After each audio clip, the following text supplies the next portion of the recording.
Hello and welcome to another episode of Life and Style with Zara. I'm your host, Zara Durrani. I'm really excited about today's episode as we're going to be looking at martial arts.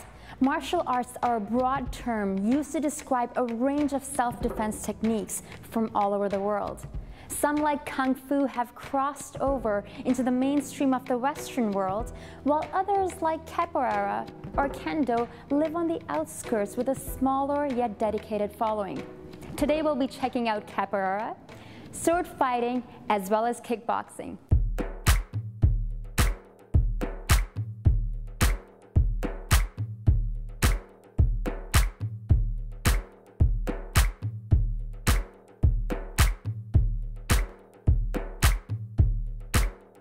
Sword fighting has been around since man could forge steel, while kickboxing is a much more modern form of martial arts. Finally, we'll be exploring Capoeira, a Brazilian form of martial arts.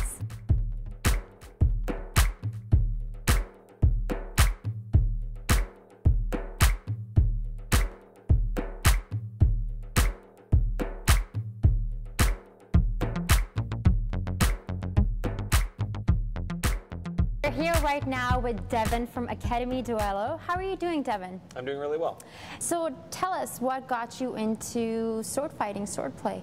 I think like every little boy, I had a real fascination with swords and swinging swords around.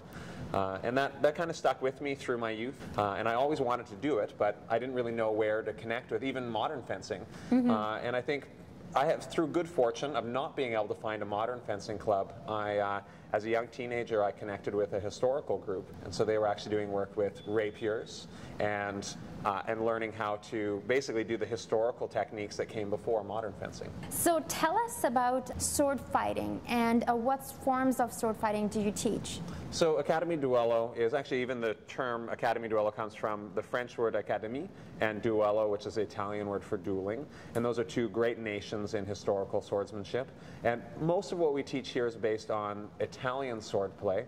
And from basically 1400 through to 1700, Italy is when it was most popular as an art for the battlefield and for the dueling ground. But we also teach arts that come from all over Europe, from the English quarterstaff to the German longsword. So various different types of weapons from war and from the duel. Now this armor that you have in the back over here and that lovely outfit, so what would somebody be wearing this for? So armor was used by nobles and wealthy people to keep them safe on the battlefield. So full harness would be used to protect you from arrows and swords and all that kind of thing. Armor, unlike we often see in movies, armor really protected you. So it kept you safe from the sharp edges of your enemies. So no matter what sort of... Not no matter what. Okay. There were weapons made to get through armor, so it was a constant sort of war of innovation to make the armor a little bit stronger, to make the weapons a little bit bigger, and back and forth. And how old is this back here? This suit is a modern reproduction suit, and it's basically a simulation of some armor from the early 1500s. And so armor really had its heyday in the 1400s, and then it became, sort of moved off the battlefield and more towards tournaments in the 1500s and 1600s, and so for jousting, like horseback riding. And that's where the armor got really heavy and elaborate. And that's, you know, the image we have of knights not being able to get up from the ground is from jousting armor, which was extra heavy. Battlefield armor was made to be maneuverable. Now, a lot of people may think that sword play or sword fighting is not a martial art. So we were talking about this earlier. Can you shed some light on that? Sure. So often the term martial arts, I think because of great people like Bruce Lee, have really attached that term to karate and kung fu and Eastern martial arts. Yeah, exactly. But you know, the word martial comes from Mars, which is the Greek god of war, and so that is, its origins really are European. But the use of a weapon or your body to defend yourself and to fight is a martial art. And so in Europe, they were, you know, Europeans were fighting with each other just as vehemently as Easterners were. So you needed to have the skill to do so. Okay, now let's talk a little bit about in the Eastern martial arts, there's a lot of focus on meditation and a lot of spirituality and mental aspect attached to that. Can you, is it the same in sword fighting? So in sword play, a lot of Eastern arts have a very strict philosophical connection to, you know, philosophical or spiritual practices. There were some of those historically with Western martial arts, but now I'd say there's the spiritual connection is from disciplining your body, disciplining your mind, learning how to extend yourself through a weapon, a tool in your hands, the grace and flow and the movement and all those things I think have a very spiritual component. You're almost putting your energy right. into yes. that. Yeah.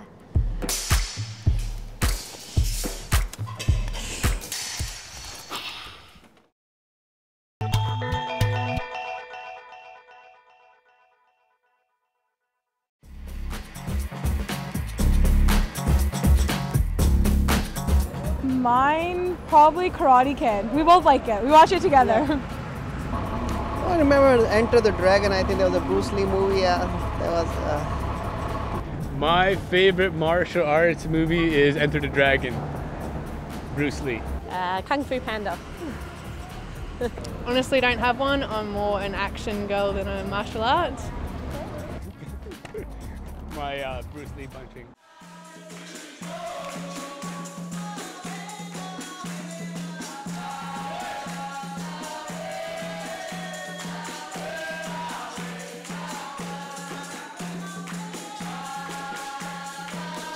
We're exploring capoeira on our martial arts episode. Right now I'm here with Julie and Ken from Ashe Capoeira Vancouver Academy. How are you doing? We're good. How are you? Good. That was an amazing performance, guys. Really electrifying. You know, I got a workout watching you guys. So tell us about capoeira and the history of capoeira. Well, capoeira originated about roughly 400 years ago in Brazil. Obviously, it came from a very marginalized section of society, mostly slaves and natives. And the actual history is not particularly well documented, but as the story goes, slaves were, for obvious reasons, not allowed to practice a direct martial art.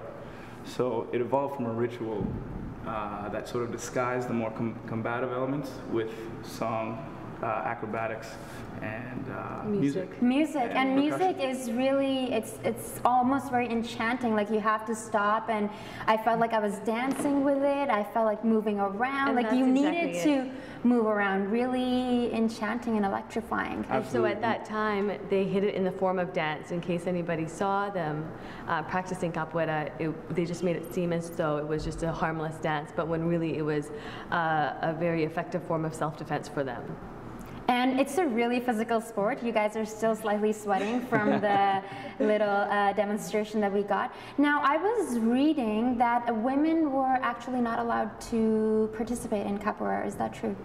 Not initially, because it was very difficult for them, as it was typically slaves that were outside working and doing the capoeira.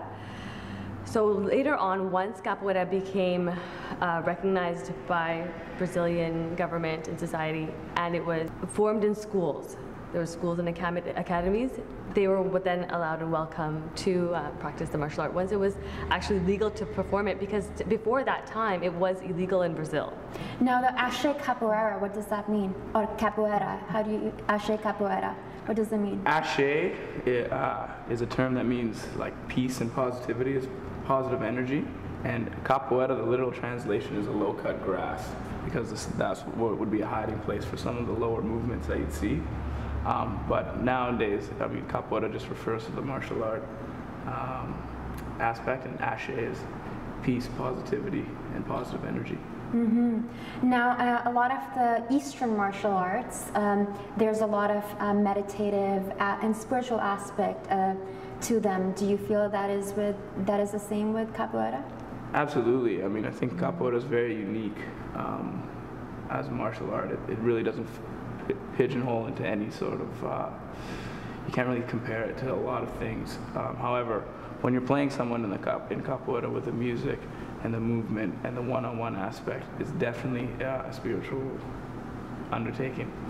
It's definitely and all of the songs have meanings to them and represent something. So that part of it is where you explore not just the physical aspect of capoeira, but the spiritual, the mental, and learning the language, because you have to sing in Portuguese. You have to learn and understand what they mean.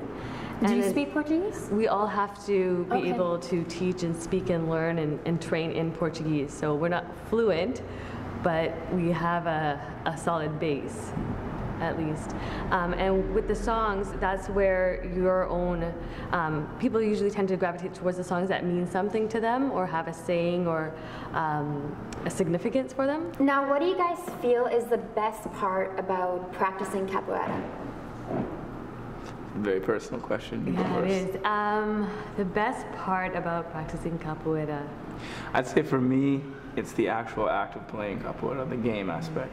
It really, you go to a place that's very difficult to describe. Time is really broken down into second by second, millisecond by millisecond, because none of it's choreographed, right? So you're acting and reacting with your opponent back and forth, and it really takes you to a place mentally that's tough to describe. I was watching when you guys were, like the ladies, especially when they were kicking and ducking, that it was, it seemed choreographed, but it looked like that it wasn't, because it seems like you have to really be, your reflexes have to be really fast, and you have to be really present in the moment. It's a dialogue, right? Yeah. So one movement, it kind of elicits a counter reaction, and you evolve that dialogue like a conversation, and the more articulate you are with your movement, the more complex and more beautiful of a conversation you can have in your game.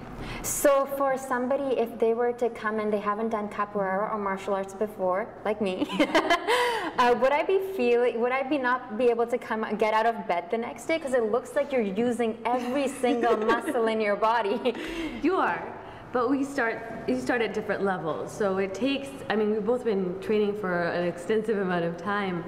When you start, it is that feeling because you're using muscles you would never typically use in any other activity. So the first few months, you're just really training and conditioning your body to be able to start training capoeira. But yes, anybody can start at any age, at any level. Yeah, capoeira definitely has something for everyone. You know. Now, let's talk about the musical instruments, like the beating bows. Somebody was telling me about that earlier, and they're not modern-looking instruments. And let's talk about that. They're from those instruments that we use today were the instruments that they used 400 years ago. We still make them pretty much the same way that they made them at that time. And that's to keep the core and the tradition of capoeira, because a lot of things evolve, but that aspect can't change because then it becomes something else. So we've kept a strict adherence to those traditions.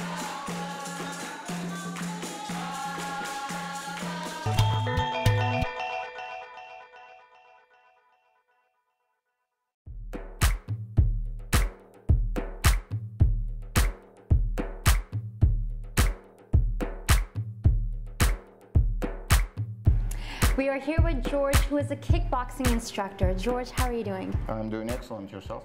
Good. Thank you for having us over. No problem. So tell us about the history of kickboxing. Where did it begin? Well, kickboxing is actually a hybrid of many martial arts. And it originated in many different countries almost at the same time.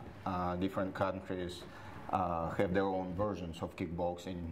Roughly started anywhere between 1600s. It's more towards Chinese history, talking about one of the styles which is close to kickboxing, which we teach here, which is Sanshu or Sanda.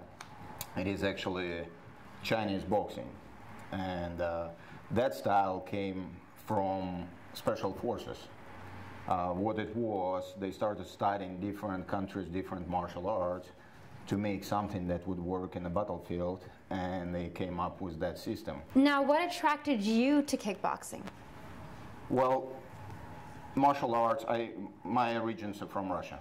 So martial arts in Russia are very, very popular, and every single boy actually goes through martial arts. You will not find anybody who is male and they didn't train at one point in their life. And the reason why is because the mentality there is a little bit different, and we kind of had to survive growing up as kids. And back home, you either had to be really fast runner as a kid, or you had to learn how to fight.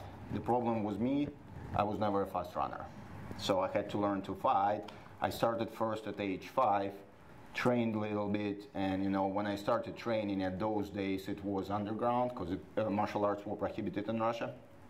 and because it was Soviet Union at that time. So what happened then, I started trained for a couple of weeks, and got disappointed because my trainer did not teach me flying kicks and all of that stuff, you know. All the cool stuff we saw today. Yeah. Okay. So I quit, became a swimmer. I swam with local team for a few years, and then I came back at around 12 to martial arts and started training seriously. And then a few years later, it was legalized. So you got into professionally as well? Yeah, so later on I was professional. Tell us about, you know, we hear about Muhammad Ali when he was, before his big fights, that there were some certain things that he would do or not do. How were you training yourself when you were kickboxing professionally? Well, for me, first of all, before my first fight, what I did is I actually watched Mike Tyson. Okay. To me, he was, and still is, probably the best boxers in history. Did you bite anyone's ear? You know, I tried. Didn't work too well, okay. but I tried. So I watched his fights. Most of the time when I would go afterwards and I fight, I would watch whoever, it was later on Rob Kaman or some other fighters, but most of the time I would watch guys who I want to fight like. And I would compete. On top of that, during your training, when I was younger and I was competing, I was also doing meditation. Now, meditation, when we did it, it had double purpose. First of all, to set up your concentration, and second, to calm down your system, to control your heart rate. So to keep you going for longer. Well, you recover better, and we would have to go home and we would have to meditate, and you would have a journal and you would write down what is your heartbeat in the evening and what is your heartbeat in the morning. Okay. So, and you would try to get your heart go as low as possible. My lowest was 32 per minute. My trainer's was 25. Okay. So that is quite slow. And when you get to that point when you can work your heart like that, your heart, the reason why it goes so slow is because it is very powerful. And that comes through the training and through the meditation also. Let's talk about how the mental aspect of this all works. I see a quote on your wall here that somebody can stay excited for 3 days. Few people can stay excited for 3 months, but very few can see a drop to the end. And you know, you were mentioning earlier that for a good fighter or somebody to be really good in their art form, they have to train for many, many years. Yeah, there is. It's mostly mental. Physical part is easy. One of the reasons why I have the saying on the wall, and it's one of my favorite ones, one of favorite sayings for my trainers, because when I grew up and I started fighting, I started competing, for the first 5 years, I had a nickname, Wooden Boy. I was absolutely uncoordinated. I was no talent by any means, but what I did is I was closing myself at home behind the door every single day, and I was pushing myself, and I kept going, because my trainer said one thing when I just started training. I will never forget that. He said, there's no talents out there. There's only one talent. It's the person who can work when there's nobody around. And that's what makes great fighters in terms of sport. And you can say that with anything in life. Yep, that's definitely. Doesn't matter if it's kickboxing. Yep. It can be in terms of succeeding in whatever you want to do. Yep. So there is a lot of concentration, and it's almost like an active meditation. Yeah, you have to want it also bad enough to be able to survive, because every time when somebody comes here, all the guys, let's say competitors, they come here, they hate it. When they come in, what I mean by that, they come in, at first it's dragging, it's painful, it is very uncomfortable, but you got to do it to get the job done. I have my cardio kickboxing classes, girls having fun, but some exercises, they don't like it. And I always say, it's love and hate relationship. I hate it, but I love it, you know, because it gives you the result, right? So, and you do have to be mentally tough in any physical activity, whether it's going to be kickboxing, it's going to be cardio kickboxing, it's going to be swimming or anything else. I swam for 8 years, training for Olympic team. And that was very, very nasty. That was very, very hard, lots of mental things. So it's very, very similar in terms of mental preparation for So it's also pushing not just the physical boundaries of your body, but also really pushing yourself mentally, and you know, it's also overcoming a lot of personal challenges and obstacles. That's correct, because every single time when you go, let's say, into competition, or even in sparring, today you've seen a couple of guys moving around a little bit in front of cameras, we all get nervous, and that is already some challenge. I have another saying right here on the wall which says, before you can win over somebody, you have to win over yourself. And that's exactly what you're talking about. And that's very, very important if you would like to succeed in anything in life. Hey, here we go. Okay. Okay, now you gotta promise you come back to my classes. Okay, yes, I promise. So that's how we teach here. I think what we have learned today is that martial arts are more than just physical form of training, but it's also about training our emotional and spiritual bodies. Until next time, I'm your host, Zara Durrani. Make sure to check out our website, lifeandstylewithzara.com. Also, find us on Twitter as well as Facebook.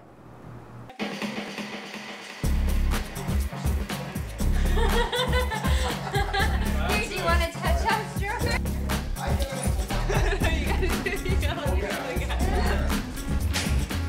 Do you want a cookie?